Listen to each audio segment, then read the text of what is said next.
වැඩි කාලේ මං කිව්වනේ මෙහෙම කාලයක් හැමෝටම සෙට් වෙනවා මේකට මුණ දෙන්න. හරි? දැන් මම දැක්කා සමහර ගුරුවරු කියනවා මේ අපි පහුගිය මාසේ මෙච්චරක් කළා එන වැඩ ගොඩක් කළා. අපි මේ එකකේ මෙච්චරක් කළා මේ එකකේ මෙච්චරක් කළා මේකේ. ඉතින් ළමයි සර්ලාට කරත හැකි. දැන් උතන මට ප්‍රශ්න දෙකක් තියෙනවා. හරි? මේ මාත් එක්ක මං කියන්නේ කිසිම අවස්ථාවක මේ වේ මාව අයින් කළා ඔයගොල්ලෝ කල්පනා කරන්න එපා. ඔය දැන් දාගෙන වැඩ කරන සර්ලාට කලින් ඉඳන් ඕක කරන්න තිබුණා.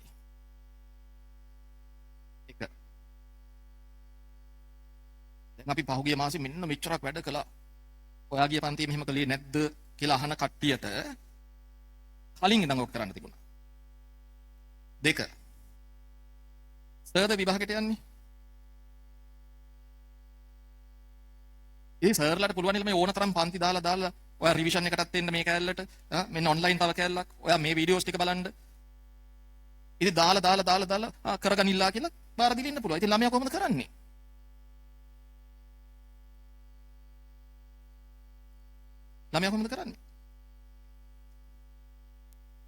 ඔය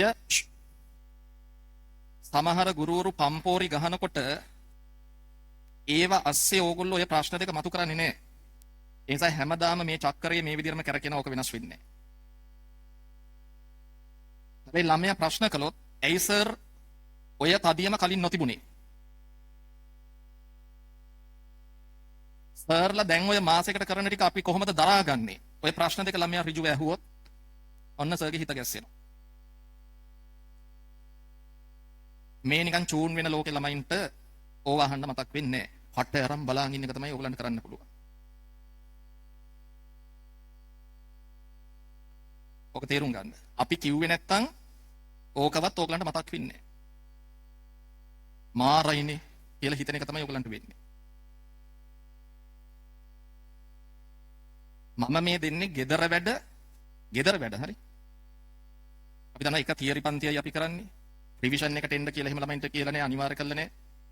දැන් සතියට දවස් දෙකක් දාලා කරන ගුරුවරු කරන්නේ මොකද්ද? තියරි ළමයා තියරි එකට එන්නත් ඕනි, රිවිෂන් එකටත් එන්න ඕනි, ඔන්ලයින් එකට එන්නත් ඕනි. එතකොට අපි කරන්නේ තියරි පන්තියයි දිගටම ගෙනාපු ඔන්ලයින් එක මුලින් ඉඳන්.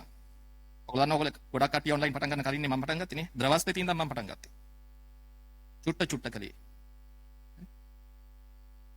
මම අතිරේක දැන් ඔයගොල්ලෝ දන්නවා ඉස්කෝලේ යන්නේ නැහැ ළමයි. ඇයි? සර්ලා උදේවරු පන්ති දාලා යන්න ඕනි. මම තාමත් අල්ලන් ඉන්නවා මේ වැඩේ කරන්න නැතුව. මම ඔයගොල්ලන්ට අතිරේක පන්තියක් දාන්නේ මොන දවසක් આવුත් විතරයිද? තාමත් නිවාඩු දවසක් આવුත් විතරයි. ඉතින් මට පුළුවන් මට බ්‍රහස්පතින්ද උදේ ෆ්‍රී. මට පුළුවන් එන්න කියලා කරන්න. දැන් ඕගොල්ලන්ගේ පැත්තෙන් ඕගොල්ලෝ ඉතින් කරන්න කොසල් ෂෝක් නේ. නේ? එහෙම හිතන සුළු ළමයි පිරිසක් ඉන්නවා. ඒකන වැඩ කරන්න දරා ගන්න පුළුවන් සෙට් එක. අති බහුතරේ ළමයි දැන් මේ වෙලාවේ නන්නත්තර වෙලා ඉන්නේ. විෂයන් තුනින්ම දානවා කරපල්ල කියනවා. ළමයි ඉන්නේ කොහොමද කරන්නේ? ඔතන තමයි ඒ ලෙවල් වල ප්‍රශ්නේ. ඔය ගැටලුව විසඳන්න පුළුවන් කාටද? ගුරුවරුන්ටම තමයි අපිටම තමයි පුළුවන්. ඔක මොලින් නම් ඔයගලන්ට කිව්වනේ. මේ විශේෂයෙන් කියන්නේ ළමයි ඉස්සරහා පම්පෝරි ගහන මාත් ඇතුළු ගුරුවරුන්ට බයිලා ගහන්න එපා. ඔය කියන ටික කලින් කරපල්ලා. ඒකයි මේ කියන්නේ. ඔය බයිලා දැන් අපි මෙච්චර කළායි බයිලා. හරි? ඕක කලින් ඉඳන් කරපල්ලා. එතකොට මේ ළමයින්ට තියෙන ප්‍රෙෂර් එක ටිකක් හරි අඩු වෙනවා. හරි. ලියගන්න.